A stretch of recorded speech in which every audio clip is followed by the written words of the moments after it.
L'adolescència és un període de desenvolupament estressant, ple de canvis importants, tant corporals com de pensaments i sentiments. Quan aquests canvis es combinen amb altres esdeveniments, com un divorci, mudar-se, dificultats a l'escola o pèrdues, poden tornar-se aclaparadors i difícils de gestionar. Aleshores, poden aparèixer els trastorns de conducta. Aquests es caracteritzen per ser comportaments antisocials que violen els drets dels altres, així com els estàndards i les regles socials adients a l'edat. És així on es manifesta la irresponsabilitat, la delinqüència i o l'agressió física. De trastorns de conducta parlarem en aquest vídeo, que forma part del cicle Aprenem amb la mirada, organitzat per la Fundació Bromera per al foment de la lectura. El cicle inclou 4 vídeos, en els quals conversarem sobre temes de salut mental amb alguns dels principals autors i autores de la nostra literatura, com són Raquel Ricart, Pasqual Alapont, Enric Senabre i Muriel Villanueva. Les entrevistes estaran disponibles al canal de YouTube de la Fundació Bromera. A través d'aquestes converses, coneixerem el procés creatiu d'algunes de les obres que han escrit els nostres autors i autores. Analitzarem llibres que tracten la salut mental i visibilitzarem qüestions com els trastorns de conducta, l'assetjament, la resiliència, l'autoestima o el suïcidi. Per a conversar sobre trastorns de conducta tenim ací a Pasqual Alapont. Pasqual Alapont és un reconegut escriptor valencià. Ha compaginat el món del llibre amb el teatre, on ha exercit d'editor, traductor, guionista i dramaturg. Ha publicat més d'una quarantena de lectures i és especialment conegut per les seves obres infantils i juvenils, que han esdevingut autèntics èxits de vendes. Benvingut, Pasqual, com estàs? Bé, molt bé, encantat d'estar així amb vosaltres. Moltes gràcies. Nosaltres també. Benvingut i anem a parlar de literatura. Perfecte. Pasqual, has publicat un bon grapat de llibres en els quals tractes qüestions relacionades amb la salut mental.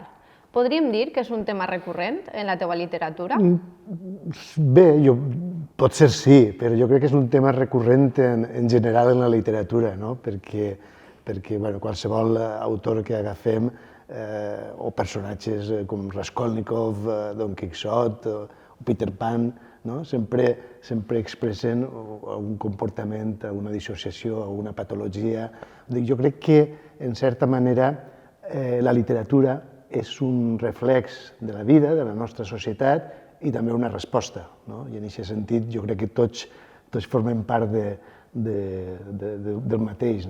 En quines lectures, que et vinguen ara al cap, que n'has publicat moltes, tractes aquestes afeccions?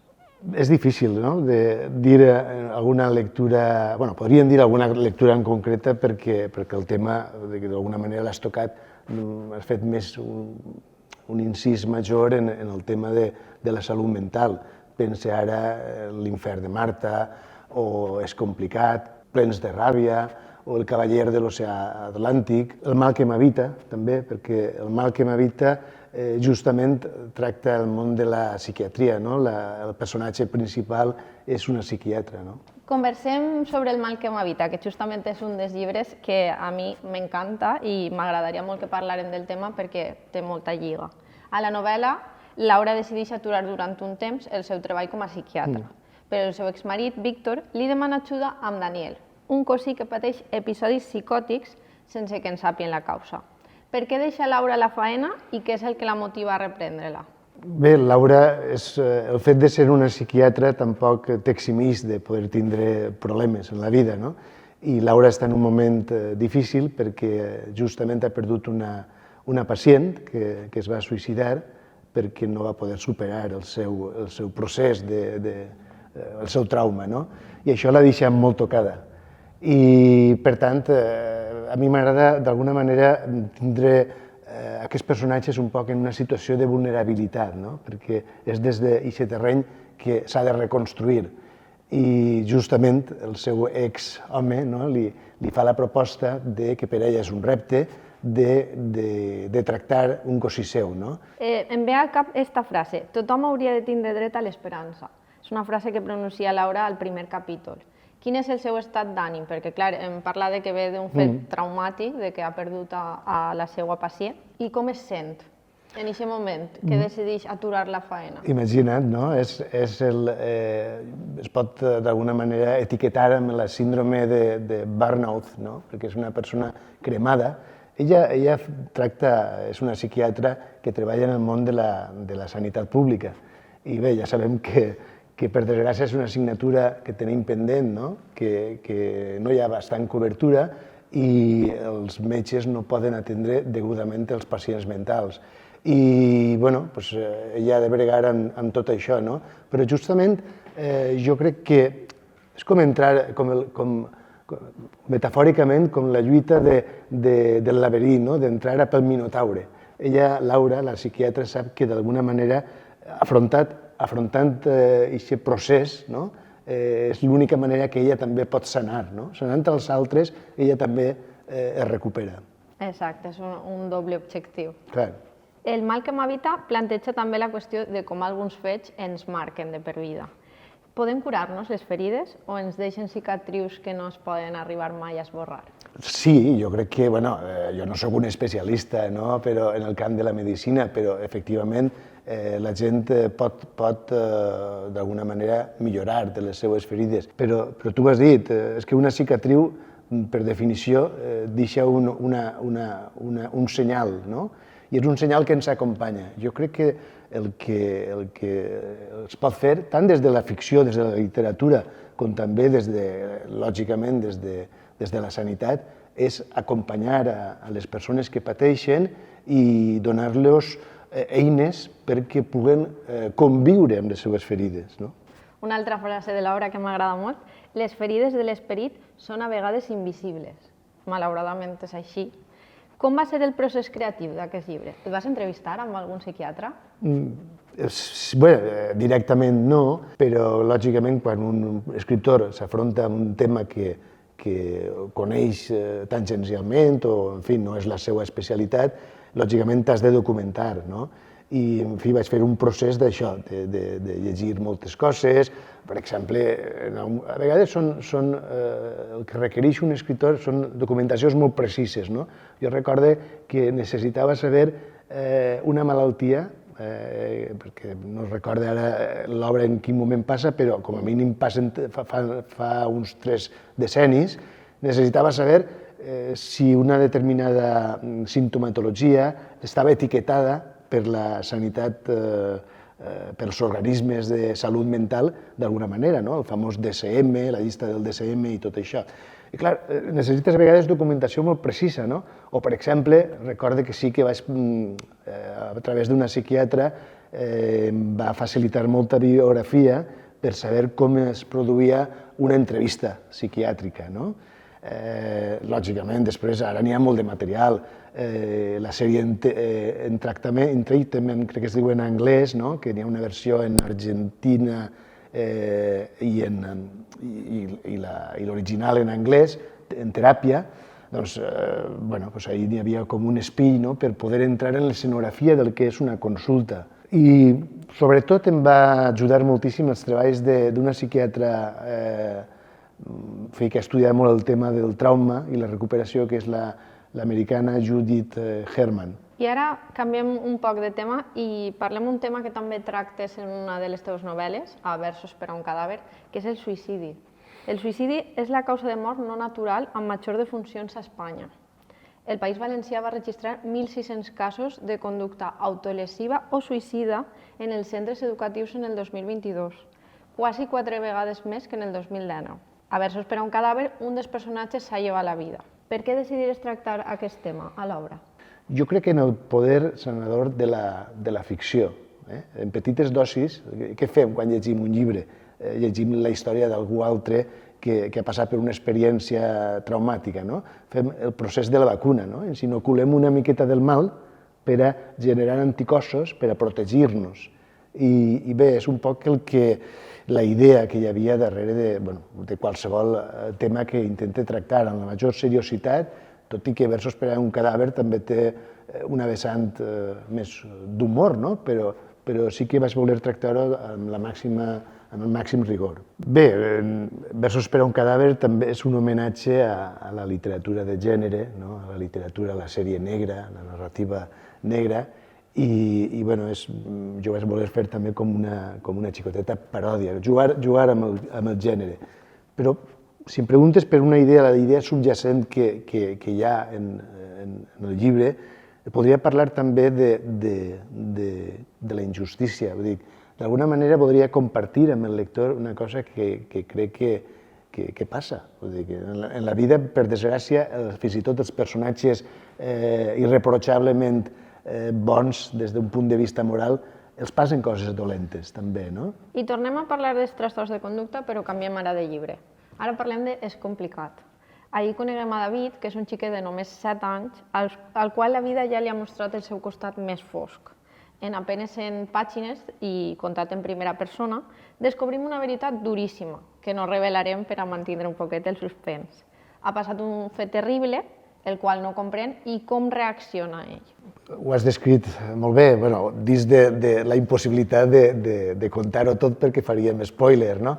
Però sí, David és una criatureta de 7 anys que ha patit una situació dramàtica i que tota la seva vida, que estava sòlidament construïda, de la nit al matí se'n va, no? I se n'ha d'anar a viure amb un oncle, i, en fi, li passen moltíssimes coses.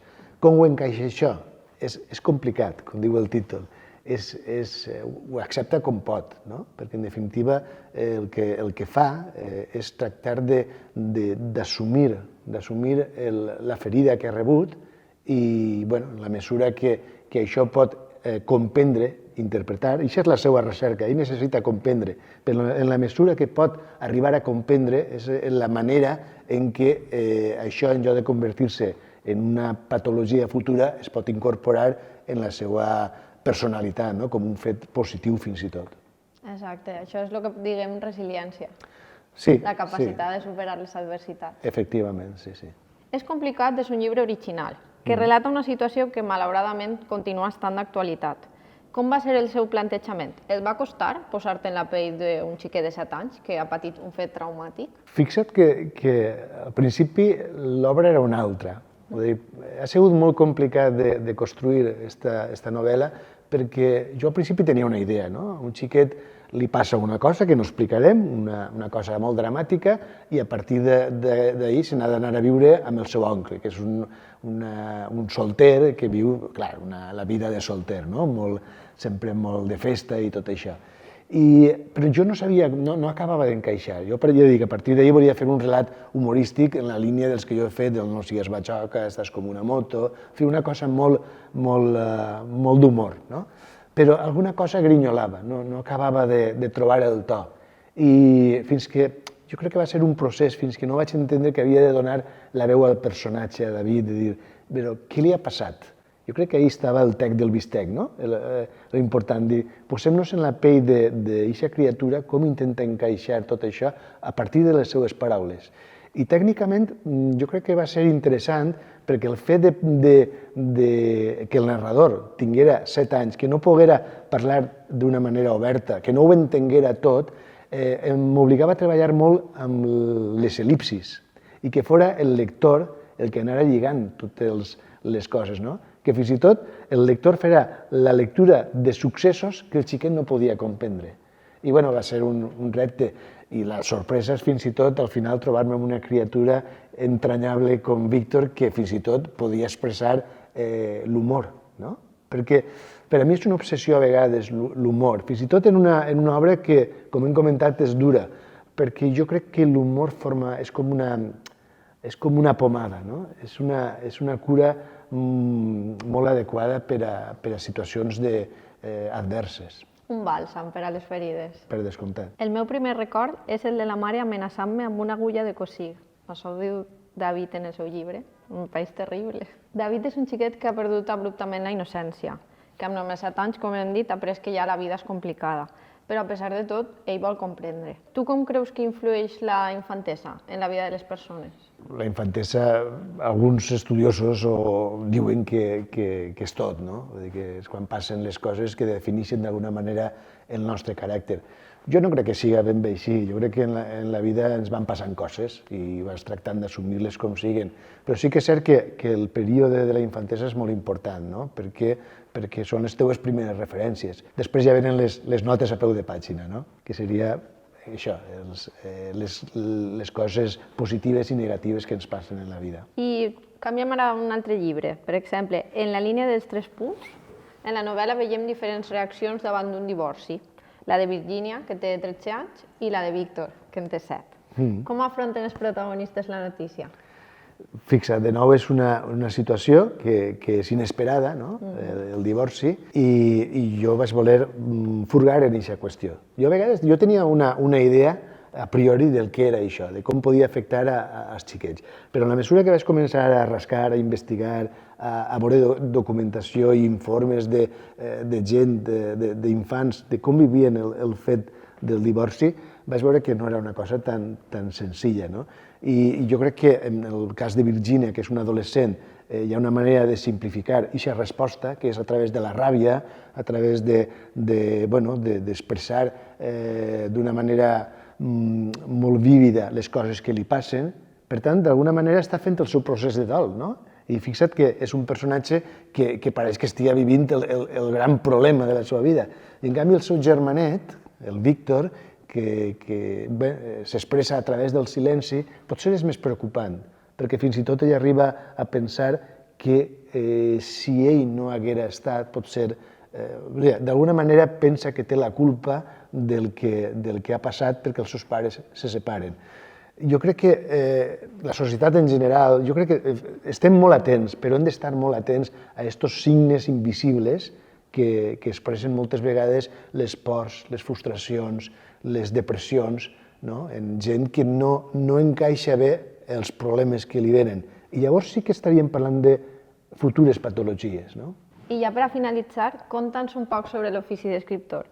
Penses primer en les qüestions que hi vols tractar, en els personatges o en la trama? Bé, és que el procés és molt divers. A vegades comences per una imatge, a vegades alguna cosa recurrent, a vegades és algú que et llança un encàrrec, és un repte, no saps molt bé d'on ve això. Parlant del mal que m'habita, una novel·la que hem comentat, jo tenia durant molt de temps la idea de tenir una imatge, d'un professor que té al càrrec seu uns xiquets i que fa una activitat en classe, s'apaga la llum i comencen a contar un conte de Hansel i Gretel.